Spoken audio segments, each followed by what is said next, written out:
60-degree views in the way to the top, with just left down the station. Elevation of 2,643 feet below sea level. And in some 11 minutes, we'll step out into a completely different environment. The high country, up to San Jacinto State Park. Well, the floor rotates, but the floor rotates. Over 2.5 miles of cable, by well a mile, measured vertically. At the top, the temperature averages some 40 degrees cooler. The wildlife will change, and the trees, flowers, and shrubs. We'll travel over 5 towers. The tallest is Tower 1 at 227 feet, much the same as a 21-story building. It's the only tower accessible by road. All other towers and the mountain station had to be constructed by transporting workers and materials to the various sites by helicopters. That's where we were down there. For the original Tramway, the helicopters flew some 23,000 flights without mishap, carrying a total of 1,200,000 pounds of materials through this rugged canyon.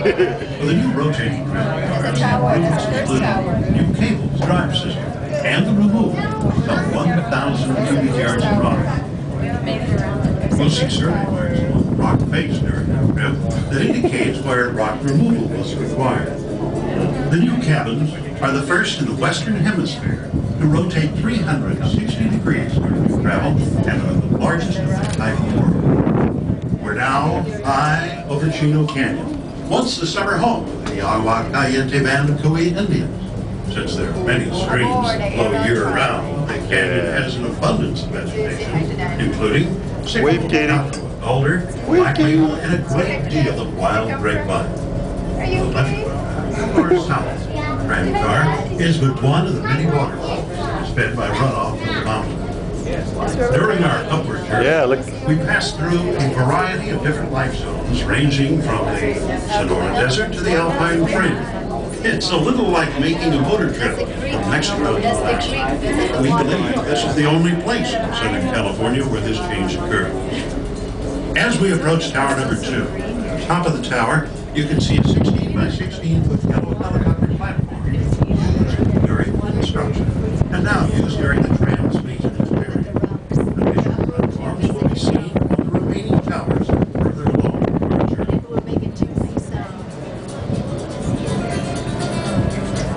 As you no doubt have already noticed, we experienced a swinging motion as the tram car transitions from the track cable over the tower saddle and back to the track cable. This motion is the result of the car moving from the flexible track to the rigid tower and back to the flexible track. The original tramway was designed and built by the Von Roll Company of Bern, Switzerland, and all moving parts and cables are Swiss-made.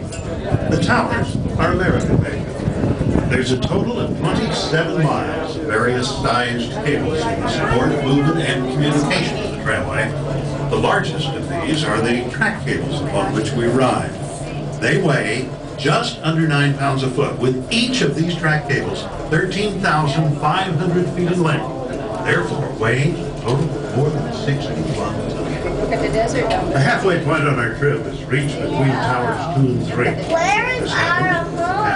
It's over behind these mountains over While that it way. appears that the downward car is traveling much faster than we are, it's actually moving at exactly the same speed.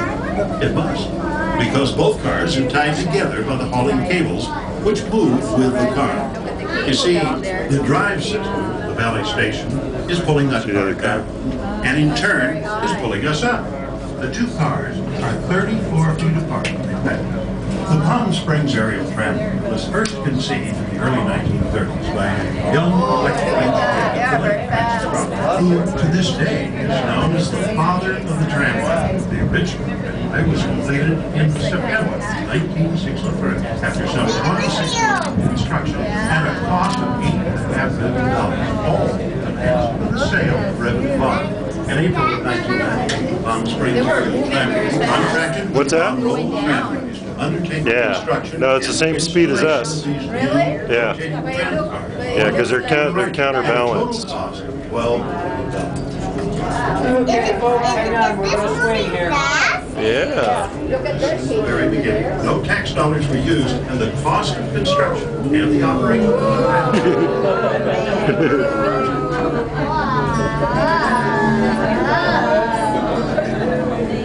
Look at the jaggedness on this.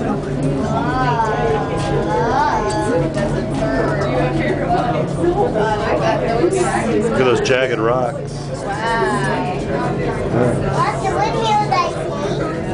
It is between towers 3 and 4 that we reach the longest span of our journey. The cable stretched for more than half a mile.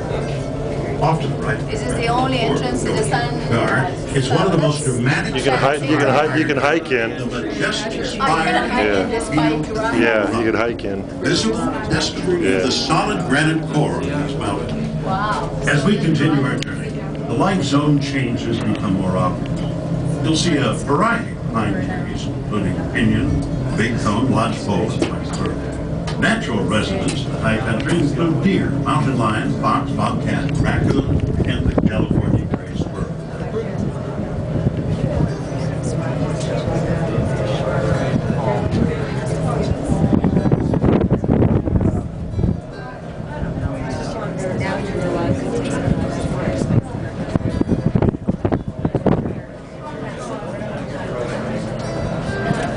The smallest of the 5 towers is tower number 4, 57.5 feet tall, located at an elevation of 7,576 feet above sea level. From there, the view is truly spectacular. We're high. Yes, very high. We're very, very high. Tower 4? Yeah, so we're going to take Tower 4. See, it's got a 4 on it, Katie. I will be swinging again. It's got a 4 written on it. 4 is approaching. Below, you will be able to see the many desert cities of the valley, and far south is the Salton Sea, some 50 miles away. Off to the left of our names, honors, and to the right of our travel is San Bergonio at 11,405 feet, the tallest mountain in Southern California. We are nearing the end of our journey now. Within the state park and wilderness are more than 54 miles of summer hiking trails and, in winter, many miles of snowshoe cross-country ski opportunities. This is, by the way, one of the very few pristine wilderness areas in Southern California and has been designated a national monument. Moderately easy trails found along Valley just behind and below the mountain station. For those who wish to venture beyond the mountain station, be sure to keep proper clothing and hiking boots and please stay on the prepared trails. So this magnificent wilderness in the mountain station, you'll discover the Tram restaurant with one of the finest panoramic views the West available, as well as a gift and apparel show. A video on the construction of the Tramway and its renovation is shown in a small theater every 30 minutes. From the first deep snow until spring, the Adventure Center is in operation with snow tubing, snowshoeing, cross-country skiing equipment rentals. The center may be found walking down the concrete trail to Long Valley. During summer weekends, state park volunteers conduct nature walks through Long Valley. We're going to bump the dock as we come in, so. They're arriving. See, there's a building underneath. Oh.